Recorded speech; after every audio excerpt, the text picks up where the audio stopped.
Election working অ্যালায়েন্সকে ধন্যবাদ আমাকে দাওয়াত দেওয়ার জন্য।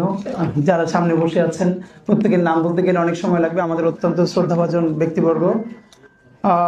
যেহেতু ইলেকশন ওয়ার্কিং অ্যালায়েন্স নাম শুনে বোঝা যাচ্ছে যে ওনারা অনেকগুলো স্টেক হোল্ডার এখানে একসাথে একটা ভালো মুভ করবার চেষ্টা করবেন। তো আমার মনে হয় যে আপা যেটা সিসি ক্যামেরার কথা একটু আগে বলেছেন, গত একটা প্রোগ্রামে আমি সিসি ক্যামেরার কথা বলে তো এটা প্রচুর জায়গায় বিভিন্ন আলাপ হয়েছে। তো অফকোর্স সিসি ক্যামেরা মানে ভাবতেও কেমন লাগে যে 200 কোটি টাকার জন্য, মানে এটা বলাটা খারাপ, তারপরে বলি যে 200 কোটি টাকার জন্য যদি সিসি ক্যামেরা না হয়, ইলেকশন কমিশন চাইলে খয়রাত করতে পারে, আমরা খয়রাত ম্যানেজ করে দেব। এই খয়রাতটা আমরা খারাপ অর্থে বলি না, বৃহত্তর বরিশালে দান সৎকারে খয়রাত বলে। আরবি খয়রাত কল্যাণ কামনা থেকে আসছে, আমরা যারা ভিক্ষাবৃত্তি বলি। প্রবাসীরা চাইলে এই 200 কোটি টাকার সিসি ক্যামেরা দেশের জন্য এমনি দিয়ে দিবে, যারা লিমিটেড শাটডাউন করে নতুন বাংলাদেশ এসেছে। তো যদি তাদের পয়সার সমস্যা হয়, নিয়ত সহি থাকে, তাহলে ইনশাল্লাহ আমরা সবাই মিলে সিসি ক্যামেরার ব্যবস্থা করে দিতে পারবো। কিন্তু ব্যাপার হলো এই সিসি ক্যামেরাটা তারা অপারেট করবে কিনা। আর সিসি ক্যামেরা ইনস্টল করতে গিয়ে যদি সময় লাগে, তাহলে ইনস্টল করতে কেয়ামত পর্যন্ত লাগলে কেয়ামতের দিন ইলেকশন হবে, তার আগে ইলেকশনের দরকার নাই।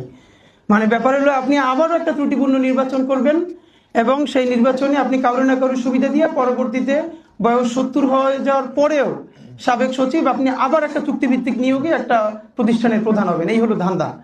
তো সচিবদের ব্যাপারে আল্লাহ তো আপনাদেরকে অনেক বড় বানাইছে, আমরা তো আপনাদের নাতিদের বয়সী অনেকের। তো আপনারা মানে বাংলাদেশের সমস্যাটা হলো একজন মানুষের জীবনে কত টাকা দরকার, এইটা জীবনে আমাদেরকে স্কুল কলেজে কোনোদিন শেখানো হয় না। মানে কয় টাকা দরকার, আমাদের বড়লোক হইতে হবে, কিন্তু আমাদের ঠিক কতটুকুন টাকা হইলে একটা ভালো লাইফ লিড করা যাবে, সেই টাকাটা ঠিক মতো খরচ করা যাবে, এইটা আমাদের শেখানো হয় না।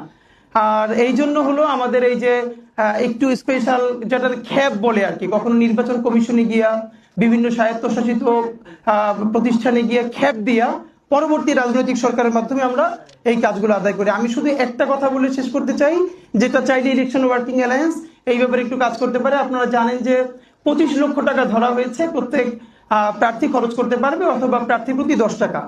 তো আমার কথা হলো যে ধরেন এই যে 25 লক্ষ টাকা একজন খরচ করবে, কয় টাকা করলো বা করলো না, এইটা ধরার প্রক্রিয়াটাকে, এটা কি ইলেকশন কমিশনের কোনো ভ্যালিড কোনো প্রসেস আছে?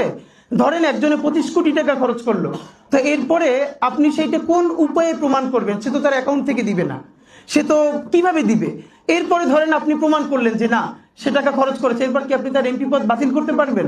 তো এইটা আসলে সম্ভব না। এইটা না করে বরং কি কি করতে পারবে না এইটা আপনি তাকে বলে দেন। শুধু একটা বলি যে এই যে গত পরশু আমাদের এক বড় ভাই বললো যে শাহবাগে বিলবোর্ডটা খালি, তুমি 1 সপ্তাহ ওখানে ক্যাম্পেইন করো, আমি এটা তোমার হায়ার করে দিব।